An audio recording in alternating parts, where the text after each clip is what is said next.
So you all know Cars, right? Well, somehow someone put their DNA in the Cars DVDs, and now the cars and the characters in the movie are real now. Somehow these cars are organic, even though someone just put their DNA on a DVD box. Somehow, some way, some of these cars are organic, and that's why we tried to test some of it. The first one we tested Storm. We filled up all of his gas tanks, but unfortunately smoke came out, and then he exploded.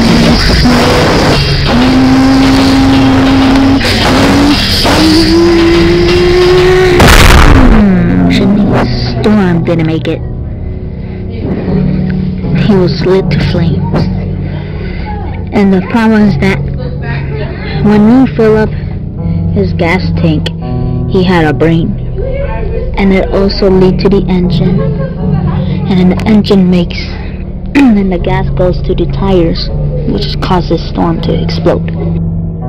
We did the test on Mater because we wanted to see if his tow cable was connected to him and was removable, because he always had it on.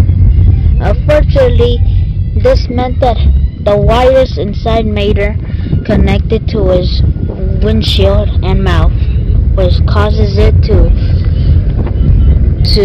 deactivate Mater.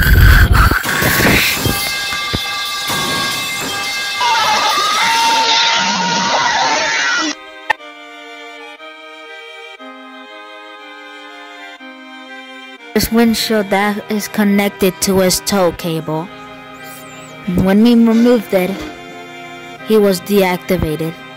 From what we learned, some of these cars are organic and some of them aren't. But what we didn't figure out is that the Storm test, when we were looking at the blueprint after Storm exploded, we still haven't figured out if the engine was really the heart.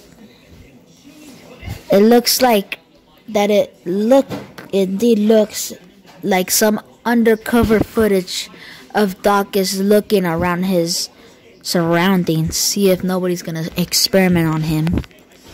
So we took out the engine, and yep, it was definitely the heart. The only reason why Doc hasn't appeared in any of the Cars movies is because that he wasn't be able to come. Lightning McQueen was one of the main characters in all the three franchises. So someone around this lab thought it was a good idea to unscrew everything that was on him. Everything. And unfortunately, McQueen died in an instant. He didn't even get to move. McQueen exploded to smithereens. Not even Trev Diesel survived. Experiments were done to these cars and train. And we just wanted to test what their skills were. But unfortunately, we lost half of our experiments. So we're only left with a few more Cars characters to test in a future documentary.